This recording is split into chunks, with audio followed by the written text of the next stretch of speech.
하나님을 경외하는 가정이라는 제목으로 우리가 함께 기록된 우리가 말씀을 읽고 우리가 함께 말씀을 나누게 될 것입니다.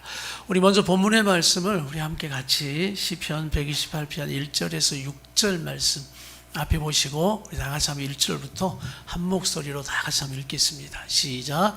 여호와를 경외하며 그의 길을 걷는 자마다 복이 있도다. 네가 네 손이 수고한 대로 먹을 것이라. 네가 복되고 형통하리로다.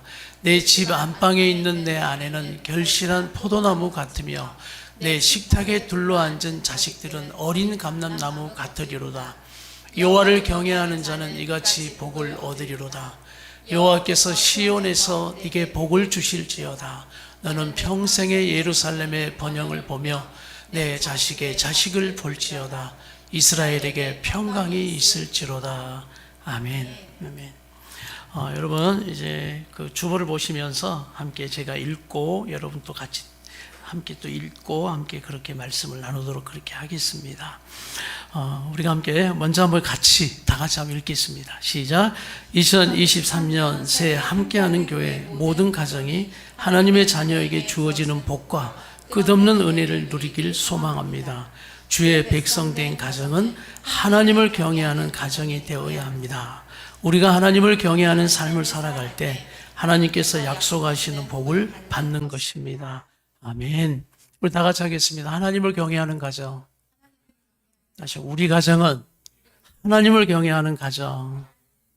오늘 말씀의 제목이에요. 그래서 첫 번째, 이 하나님을 경외하는 가정에게 오늘 주시는 이 시편 128편이 주시는 우리가 복이 무엇인지 첫 번째가 내게 임하는 하나님의 복입니다. 다 같이 한번 첫 번째 시작. 내게 임하는 하나님의 복. 2절인데요. 우리 같이 한번 1, 2절을 앞에 보시고 한번 다 같이 읽겠습니다. 시작. 여호와를 경외하며 그의 길을 걷는 자마다 복이 있도다. 네가 네 손이 수고한 대로 먹을 것이라. 네가 복되고 형통하리로다. 내게 임하는 하나님의 복. 같이 또 읽습니다. 시작. 하나님을 경외하는 삶은 주의 길을 걸으며 주의 말씀대로 수고로 이행하며 살아가는 삶입니다. 주의 말씀대로 수고로 이 최선을 다하며 살아가게 될 때 하나님께서 그 수고로움을 헛되지 여기지 않으시며 나를 복되게 하시고 형통하게 하십니다. 저는 이 표현을 너무 좋아해요. 그 수고로움을 뭐하게 하지 않는다? 헛되이 하지 않는다. 나는 올해 여러분의 수고가 헛되지 않기를 축복합니다. 더욱 주 안에서 우리가 수고하는 우리 수고가 절대 결코 헛되지 않을 줄 믿습니다. 열매 맺게 하실 줄 믿습니다. 다 같이 또 읽습니다. 시작. 나는 가족 구성원의 시작이며 교회 구성원의 시작입니다. 그러므로 나에 대한 축복은 곧 가족에 대한 축복으로 흘러가며 교회와 온 열방을 향한 축복의 시작인 것입니다. 아멘. 그래서 하나님께서 나 한 사람을 얼마나 귀중하고 소중하게 여기고 계시는지 모릅니다. 그래서 내가 올 한 해도 또 믿음으로 잘 세워져야 돼요. 다른 거 보기 전에 나를 먼저 보셔야 하고 내가 믿음의 사람인지 한번 이렇게 한번 고백합시다. 나는 두 손을 품고 한번 하는 거예요. 나는 하나님이 두고 보시기에 아까운 사람이다. 다시 한번 나는 하나님이 두고 보시기에도 소중한 사람이다. 네, 이제 아까운 사람이다. 소중한 사람. 이 두 가지 한번 다 같이 시작. 나는 하나님이 보시기에도 아까운 사람이다. 나는 하나님이 보시기에도 두고 보시기에도 소중한 사람이다. 믿습니까? 우리 옆에 있는 분에게 축복하는 게 당신은 시작. 당신은 하나님이 두고 보시기에도 아까운 사람입니다. 다시 한번. 하나님이 두고 보시기에도 소중한 사람입니다. 아멘. 아멘. 그래서 내가 하나님 앞에 얼마나 소중한 존재인지 하나님이 나를 그렇게 생각하시고 또 나를 믿음의 사람으로 먼저 부르셔서 나를 통하여 흘러가게 하는 그 복이 오늘 우리 성도들에게 임할지어다. 두 번째가 가정 가운데 임하는 하나님의 복이에요. 다 같이 두 번째 시작. 가정 가운데 임하는 하나님의 복. 이게 3, 4절이 나옵니다. 다 같이 3, 4절 시작.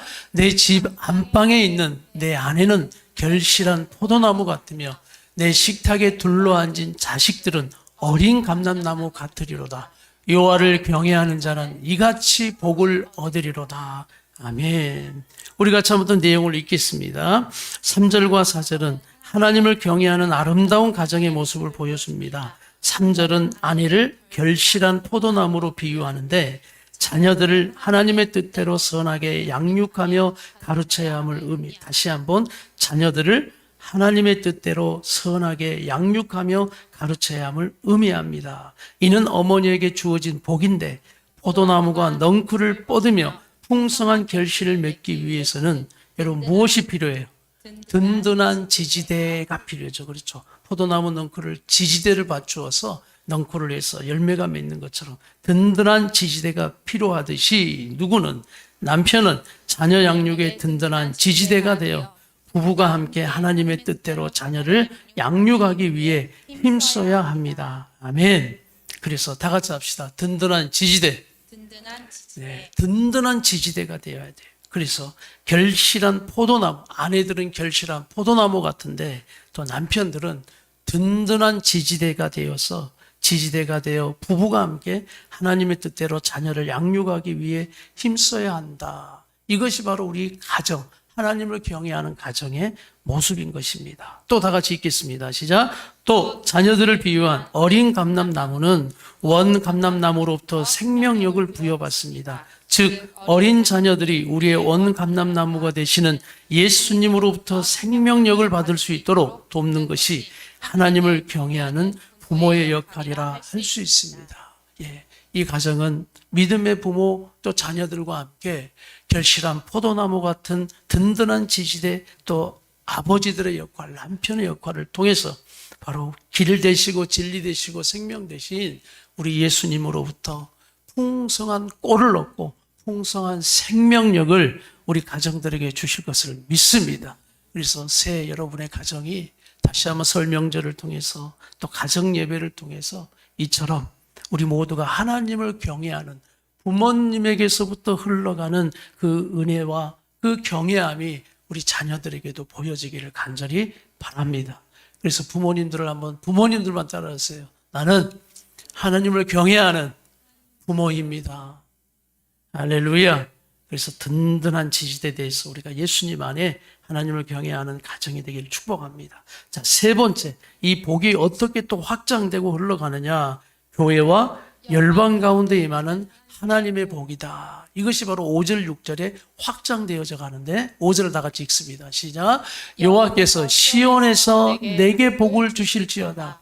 나는 평생에 예루살렘의 번영을 보며 내 자식의 자식을 볼지어다. 이스라엘에게 평강이 있을지어다. 아멘. 우리 같이 한번 읽겠습니다. 시작. 가정에 임한 하나님의 복은 교회와 열방을 뜻하는 시온에게까지 연결되는데 개인으로 시작한 복이 나라와 열방으로 이어지는 것을 볼 수 있습니다. 하나님을 경외하는 복으로 주어지는 평강은 은혜가 임하는 곳에 주어지는 것입니다. 하나님을 경외하는 삶은 우리 가정으로 하여금 하나님의 복을 온 열방으로 흘려보내는 축복의 통로가 되게 하십니다. 아멘. 그래서 이 하나님을 경외하는 한 개인이 또 가정을 이루고 그 가정이 또 하나님을 경외하는 가정으로 열방과 교회와 열방까지 흐르게 하는 이 축복의 통로가 얼마나 귀하고 감사한지 몰라요. 예루살렘의 번영과 이스라엘의 평강이다. 그래서 은혜를 아는 자에게 하나님의 평강이 임하는 것입니다. 다시 한번 은혜를 아는 자에게 하나님의 평강이 임하는 것입니다. 왜냐하면 은혜를 사모하는 자는 결국 하나님을 바라보며 은혜를 받게 되거든요. 여러분의 마음에 하나님의 평강이 언제 임하냐면 하나님의 은혜를 받을 때입니다. 말씀을 듣고 은혜를 받으면 하나님의 평강이 가득 채워져 우리의 마음과 생각을 지켜주시는 거예요. 한 사람이 은혜 받으면 그 가정에 한 아내가 기도함으로 은혜 받게 되면 하나님의 평강이 그 아내의 마음을 탁 사로잡아 주셔서 설 명절이 평안할 줄 믿습니다. 설 명절은 여자가 편해야 돼. 편함으로 되는 게 아니라 하나님의 평강이 우리 아내들에게 임할지어다. 그래서 설 명절이 한 여자 아내가 하나님을 경외함으로 은혜 받는 심령 될 때 하나님의 평강이 임하는 결과가 되어진다니까요. 이 예배가 은혜를 받게 되면 하나님의 평강이 여러분의 마음에 임하는 것입니다. 그래서 우리 성도들은 은혜를 사모하는 하나님을 경외하는 자가 되십시오. 그래서 어떤 순간에 은혜를 사모하세요. 그래 은혜를 받게 되면 바로 하나님의 평강이 임하여 그 하나님의 평강에 사로잡힌 자를 통해서 가정과 또 교회와 열방으로 흐르게 하는 축복의 통로가 되게 한 할렐루야. 그래서 하나 팁을 드린다면 여러분 설 가정 예배를 드리면서 우리가 먹고 마시고 또 용돈을 주고 하는 그런 물질들의 우리가 그 풍성함이 있는데 그래서 우리끼리 그렇게 하지 마시고 가정 예배 드릴 때 여러분 꼭 헌금하세요. 가정 헌금, 가정 예배 드리면서 헌금을 하셔서 그 헌금을 가지고 혹시 여러분의 형제들이나 여러분의 가족들이나 또 여러분 가정을 통해서 흘러가게 할 연약하고 또 구제해야 될 그런 상황이 있다면 여러분 그것을 나는 구제헌금이나 선교헌금으로 여러분이 그렇게 흘러가게 하면 좋겠어요. 이것이 바로 우리를 통해서 하나님을 경외하는 사람들은 이처럼 늘 어떤 순간에도 흘러가게 하는 복된 사람들이 되어야 할 줄 믿습니다. 그래서 그 헌금은 굳이 여러분이 이 강단에다가 교회에다가 하지 않아도 좋아요.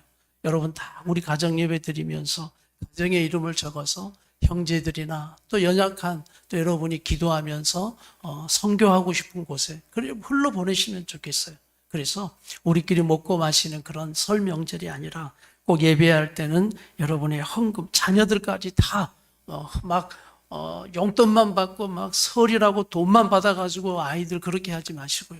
부모님들은 아이들 꼭 용돈 받은 거 11조 알 수 있도록 가르쳐 주시고요. 또 헌금 드리게 하면서 그 헌금을 가지고 우리가 이런 곳에 쓸 거야 라는 이런 축복의 통로가 되게 하는 우리 함께 성도들의 하나님을 경외하는 가정들이 되게 하십시오. 그래서 하나님의 앞에 우리가 예배와 말씀과 기도가 이렇게 살아있는 하나님을 경외하는 가정을 통해서 저는 온 열방으로 흘려보내는 이 축복의 통로. 그래서 다시 합시다. 우리 가정은 하나님의 축복의 통로입니다. 할렐루야. 다시 한번 나는 하나님의 축복의 통로입니다. 네, 그런 가정이 될 줄 믿습니다. 우리 결론 다 같이 한번 읽겠습니다. 2023년 시작. 2023년 어떤 상황 속에서도 나와 우리 가정이 주님의 뜻을 구하고 주님의 뜻을 행하며 하나님을 경외하는 삶을 살 때 하나님께서 약속하시고 허락하시는 복이 우리 가정 가운데 충만하게 임하게 될 것입니다. 주님의 이름으로 사랑하고 축복합니다. 할렐루야.